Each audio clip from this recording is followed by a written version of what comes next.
Good morning, ladies. Thank you for joining us in Far Above Rubies today as we continue walking through the parables of Jesus. Today we are going to talk about the laborers in the vineyard. The laborers in the vineyard. And in this passage is Matthew chapter 20 verses 1 through 16. A little bit lengthier than the last few, but it's worth the read, I promise. We're going to focus mostly on verse 15 that says, "Should you be jealous because I am good?" Should you be jealous because I am good?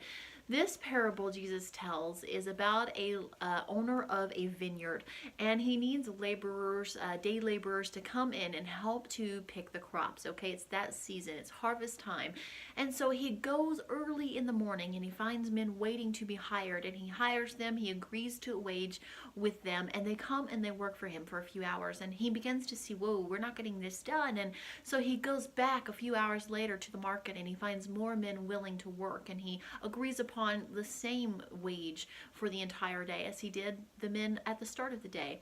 And they come and they work for him a few more hours, and this happens 2 or 3 or 4 times. And at even an hour before knockoff time, an hour before the sun is set, that he goes and does this again. He gets men from the vineyard and he agrees to pay them the very same wage for the entire day that he has paid the men who have been working for hours and hours and hours. And when they go to get paid, the men who started at the very early morning say, whoa, whoa, whoa, whoa, wait a second.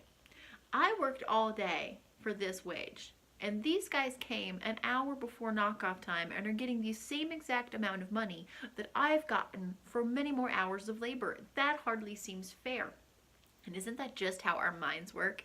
Isn't that just how we look at things in this life?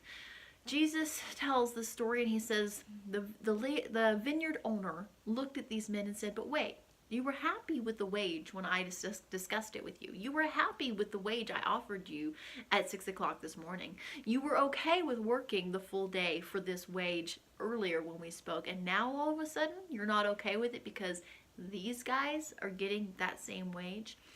And I love that last line from the vineyard owner. He says, should you be jealous because I am good? And that is the perfect picture of Jesus Christ. Should we be jealous because he is good? Now, most of us don't believe that we struggle with this jealousy issue. If you ask most Christian women, I guarantee you most would say, no, not really. I'm pretty happy. I have a good life. I don't really struggle with the jealousy issue. And yet, you might hear words like this come out of your mouth. Well, why did Susie get a solo? Because I've been in choir longer than she has, and I've never been offered a solo, or I really loved that song, and I wanted that solo, and I have seniority, and I should have had it. Or, you know, the pastor's wife took out Jane 3 times in the last couple of months, and she's only taken me out to lunch 1 time in the last few months, and I don't know what that's all about because I give more offering and I'm more readily available to her when she needs things. And you might hear a little something like that come out of your mouth once in a while if you're honest, okay? You might say a little something like, why is their blessing so big, right? And it's not that we were ill content with what God gave us when God gave it to us.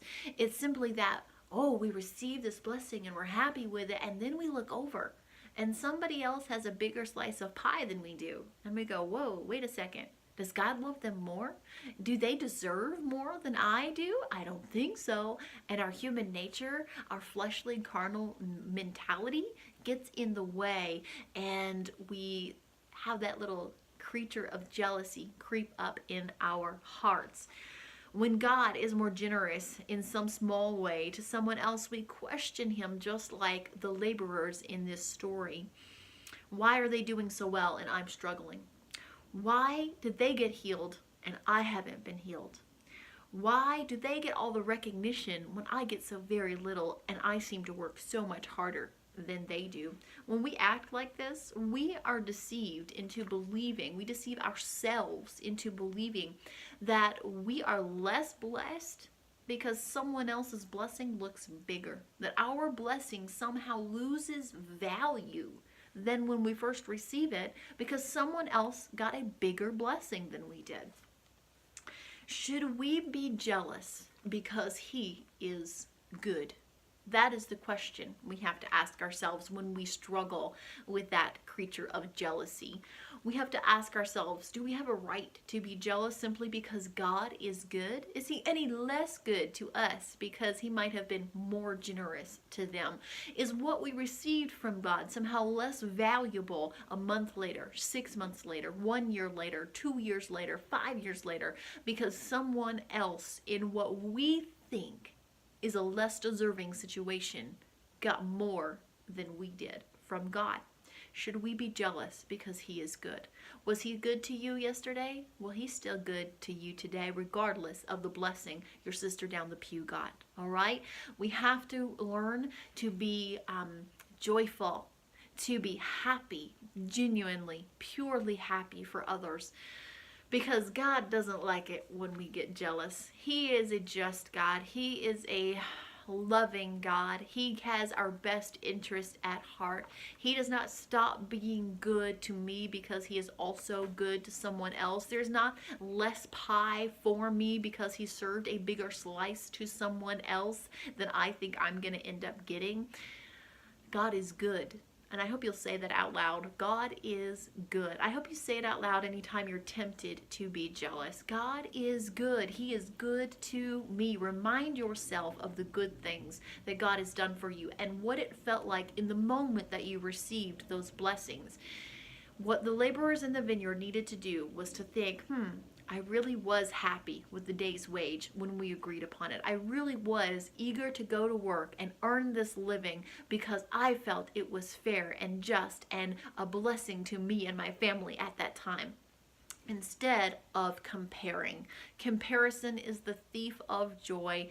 Forgive me, I can't think of who said it. Someone famous said it. Comparison is the thief of joy, and it is true, and I try very hard to live my life by that motto.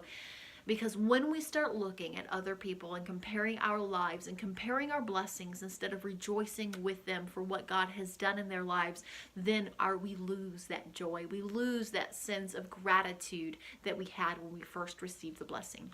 I hope that you'll go and read Matthew chapter 20 verses 1 through 16 and ask yourself, filter your life, filter your thoughts, filter your feelings through this passage and ask the Lord to right any wrongs in your heart in this area, okay? If no one's told you lately, you are loved and you are cherished and you are valuable. You have beautiful, tremendous worth, my friend, and that worth is far above rubies. Thank you for being here with me today, and I'll see you all again tomorrow. God bless you.